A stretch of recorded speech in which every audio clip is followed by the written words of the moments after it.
Sayyidina wa habibina wa nabiyina Muhammad ibn Abdillah wa ala alihi wa sahbihi wa man walah, la haula wa la quwata illa billah, amma ba'd.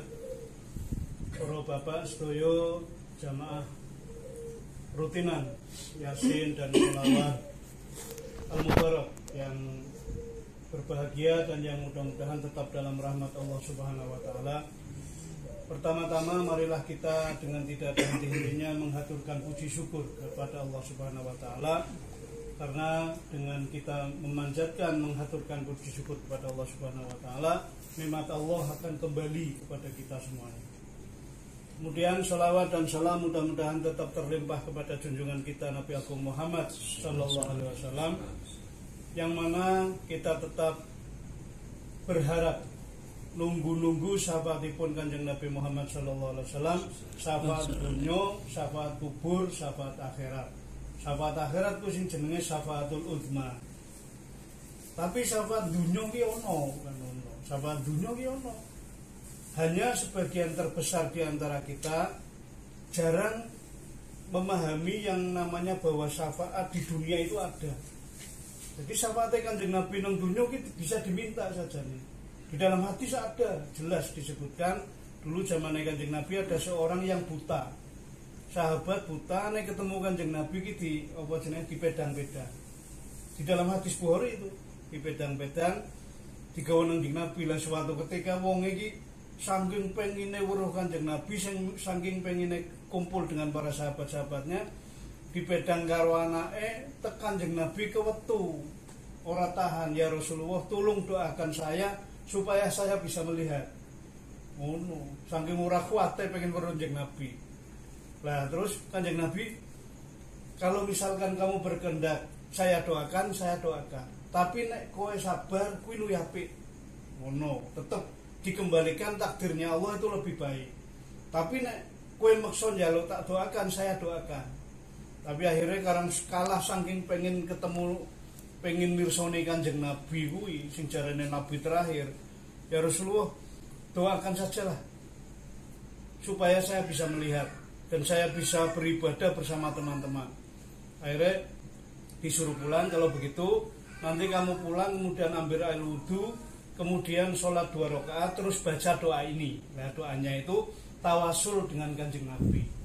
Doanya itu ada redaksinya, di dalam hadisnya itu ada Allahumma ini asal kowe, ya Allah, Allahumma ini atawajahu bika binabiyika Muhammad sallallahu alaihi wasallam nabi rahmah. Ya Allah, aku menghadap kepadamu bersama Nabi Muhammad sallallahu alaihi wasallam, nabi pembawa rahmat.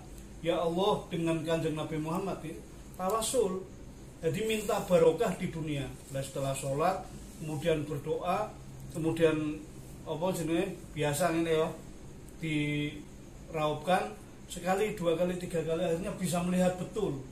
Nah, itu salah satu contoh bahwa Rasulullah SAW syafaatnya di dunia pun bisa diminta untuk tawasul kepada Allah Subhanahu wa taala. Tetapi yang mengabulkan jelas Allah Subhanahu wa taala.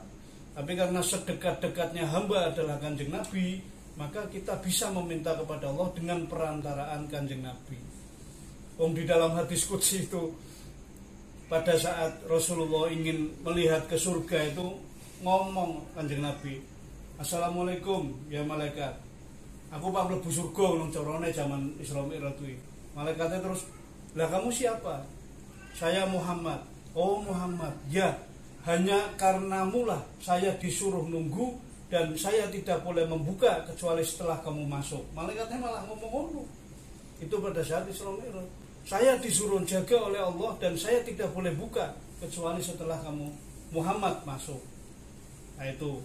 Nah, itu contoh-contoh yang jelas di dalam hadis.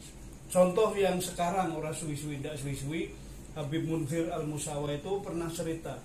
Habib Munzir itu pada saat mondok di Hadramaut itu Habib Umar mesti nyeluk Rasulullah fil Jawa. Rasulullah nang Jawa.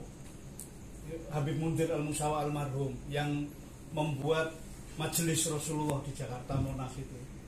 Nah itu di dalam suatu jelisannya beliau pernah bercerita tentang yang namanya Syekh Farasdah. Nah, nanti kalau misalkan masih masih penasaran bisa dilihat di Google, itu kisahnya banyak sekali di Google. pernah melegenda, pernah meledak. Syekh Farasdak itu orang yang ahli syair. Saking ahli syairnya, beliau juga sangat jatuh cinta kepada Kanjeng Nabi, juga sering membuat prosa-prosa puisi tentang Kanjeng Nabi, kaya Maulid Tiba, Maulid Burdah, Maulid Saraful Anam itu. Dia membuat itu, terus sering dibaca-baca. Lah pada saat dia baca di makom, depan makom Kanjeng Nabi, itu kan banyak tentara-tentaranya kan masih tidak pada senang zaman itu. Terus langsung ada dia datang, terus ditarik Farasdake. Saya tidak suka kamu bilang-bilang begitu, memuji-muji terlalu tinggi terhadap manusia. Akhirnya dasar orang kejam, dan memang berpendapat kalau orang yang terlalu meninggikan itu kan di sana kan tidak boleh ya, bisa dihukum.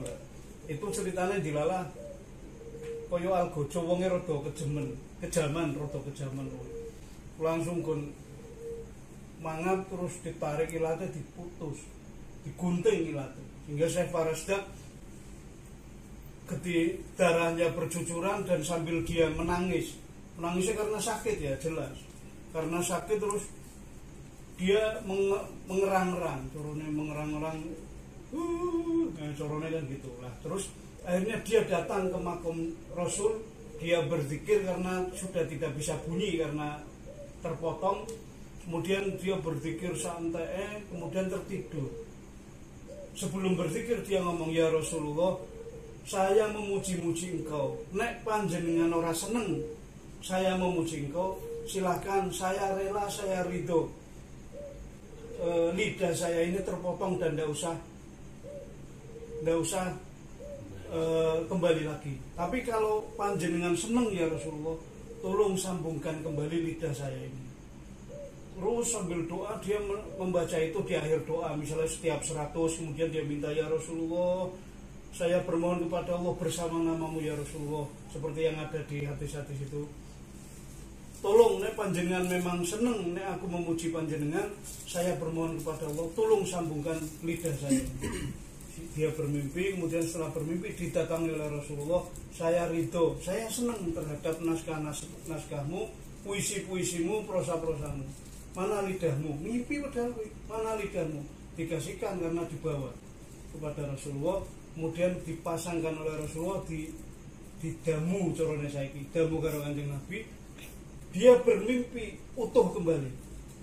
Kemudian seketika itu dia bangun dan memang betul-betul utuh. Nah sejak saat itu ya Rasulullah sambil sujud syukur, setelah ini saya yakin jelas bahwa panjenengan ridho, panjenengan senang dengan sholawat saya, dengan puji-pujian saya akan semakin dadi.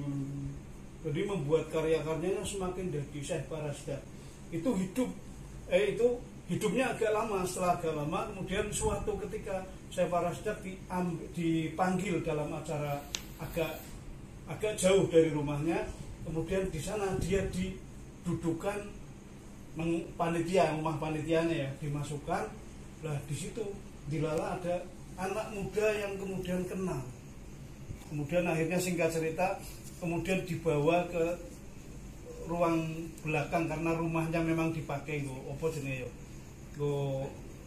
panitia lah, nggo panggonan. Dimasukkan ke kamar, ternyata ada orang di dalam yang sedang stroke. Nah terus dielingke kalau anaknya, wahai Syekh, panjenengan kelingan wong iki. Sopo yo? Terus akhirnya kelingan. Ini bapak saya ini adalah dulu yang memotong lidah panjenengan. Bersamaan panjenengan kok kembali lidahnya, bapak saya langsung stroke sampai sekarang belum sembuh. Nyuwun tulung dongane panjenengan supaya bapak saya bisa sembuh. Nah, Syekh Farasdak kemudian, demi Allah, ya Rasulullah, tolong, aku sudah tidak punya benci, saya tidak punya rasa apapun, tidak senang terhadap orang ini. Ya Rasulullah, seperti engkau menyembuhkan aku, tolong sembuhkan orang ini. Terus sembuh akhirnya. Ini betul-betul kisah nyata ada. Nanti misalnya kisah komplitnya mau dibuka di YouTube, ada itu Syekh Farasdak. Ya, bahwa Rasulullah bisa dimintai syafaatnya bahkan di dunia pun ada, apalagi besok di akhirat. Nah mudah-mudahan dengan kita banyak membaca sholawat ala Nabi Sallallahu Alaihi Wasallam, mudah-mudahan bisa menjadikan hati kita dekat, roh kita dekat dengan Kanjeng Nabi Muhammad Sallallahu Alaihi Wasallam, dan kita berhak besok mendapat syafaatipun beliau, amin Allahumma amin, dengan kita, keluarga kita, dan anak cucu kita semuanya, amin. Sekian, mudah-mudahan ada manfaatnya. Wabillahi taufiq wal hidayah. Assalamualaikum warahmatullahi wabarakatuh.